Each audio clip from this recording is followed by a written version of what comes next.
Meu nome é Caio Abujade, eu sou médico psiquiatra infantil, especialista em autismo, convidado pela produção da peça Um Estranho Caso do Cachorro Morto para um debate após a peça. O cérebro do paciente com autismo, ele é um cérebro um pouco diferente do nosso.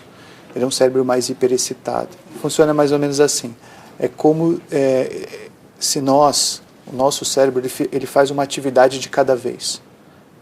Então, toda vez que a gente faz uma atividade, a gente desliga a nossa atividade anterior. Mesmo quando a gente está fazendo duas atividades ao mesmo tempo, a gente, na realidade, está fazendo uma de cada vez bem rápido. O paciente com autismo, não. Por ele ter um cérebro hiperexcitado, ele liga uma atividade sem desligar a atividade anterior. Então, ao longo do dia, às vezes, ele está fazendo 100, 200, 300, 1000 atividades ao mesmo tempo naquele cérebro. E isso ele faz desde quando ele nasceu. O cérebro dele é assim. Então, a gente tenta fazer com que eles funcionem com um cérebro parecido com o nosso. Só que, se eles tentarem funcionar da mesma forma que a gente, eles se desorganizam. E aí eles entram em crise.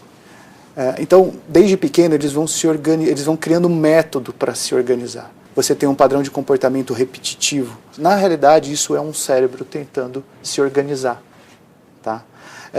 Então, eles sempre voltarem para o mesmo start faz com que eles continuem funcionando de forma adequada naquele mar de estímulos que eles têm. Então, eles têm que seguir uma linha reta dentro desse mar de estímulos. Quando eu coloco um bloqueio nesse comportamento repetitivo, eu peço para ele parar de fazer aquilo, ou bloqueio um ritual, uma rotina, ou até uma estereotipia, ele cai de novo nesse mar de estímulos e aí ele se desorganiza completamente. O cérebro mais imaturo, ele é mais sensorial e mais motor. Por isso, a gente vai ter predomínio de comportamentos repetitivos motores, que são as estereotipias, e sensoriais, que são as hipersensibilidades tátil, gustativa, olfativa, visual, né, e auditiva. E aí, conforme ele vai amadurecendo, esses padrões de comportamento repetitivo eles vão mudando para comportamentos repetitivos que a gente chama de ordem superior, que são comportamentos mais maduros. Então, são baseados em rituais, rotinas, compulsões. E quando o comportamento repetitivo se torna num padrão exemplar, que aí a gente vai ter as habilidades, quando a gente tem uma coisa que a gente chama de insistência na mesmice, que é quando o paciente começa a estudar temas diferenciados. Então, ele sabe tudo sobre astronomia, sabe tudo sobre os animais, sabe tudo sobre os dinossauros.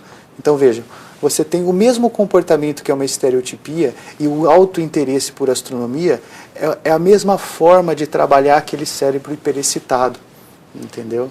Só que com padrões cognitivos diferentes. Desde o primeiro dia que a gente nasceu, o que a gente faz durante o dia é criar redes neuronais. Isso vale para todos nós, tá? E durante a noite, memorizar essas redes neuronais. No dia seguinte, a gente reativa essas redes neuronais, acrescenta as informações daquele dia e armazena durante a noite. A gente faz isso a vida inteira, tá? Os pacientes com autismo, eles têm redes de preferência que fazem com que ele se organize. Tá? Eu tenho que atrelar as novas informações do dia a essas redes neuronais de interesse. Então, se um paciente está lá super interessado em bichos, em fazer desenho, e eu quero que ele se interesse por outras coisas, eu posso, através dos bichos, ir dando um conhecimento sobre outras áreas. Né? Então, eu quero que ele aprenda sobre o céu. Então, eu vou falar que aquele bicho está brincando num lugar ensolarado, que tem nuvens, que tem sol. E aí, de repente, eu estou falando do céu e deixei os bichos de lado, mas eu estou usando as mesmas redes neuronais. Então, nós temos que usar o comportamento repetitivo ao nosso favor e fazer com que ele amplie o espectro de conhecimento em cima desses conhecimentos e dessas situações específicas.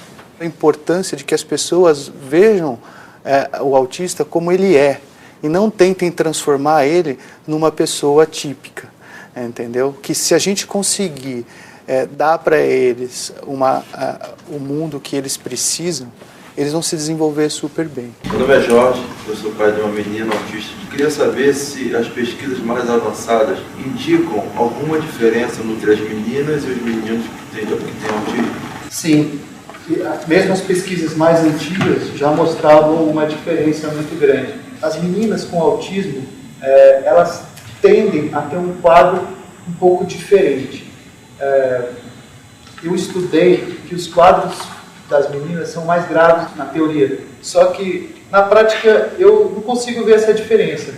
Eu tenho uma paciente lá de São Paulo que acabou de terminar o mestrado em Direito, mas ela teve várias dificuldades, enfrentou dificuldades a vida toda, mas conseguiu terminar todo o seu desenvolvimento. Mas eu gosto de analisar muito o indivíduo, porque se você trabalha as dificuldades daquele indivíduo, ele dá saltos e ele melhora, entendeu? Às vezes a gente não está conseguindo encontrar a dificuldade que aquele indivíduo tem, e às vezes demora muito mais para melhorar. Mas se a gente não fizer essa análise individual, a gente não consegue fazer uma leitura adequada.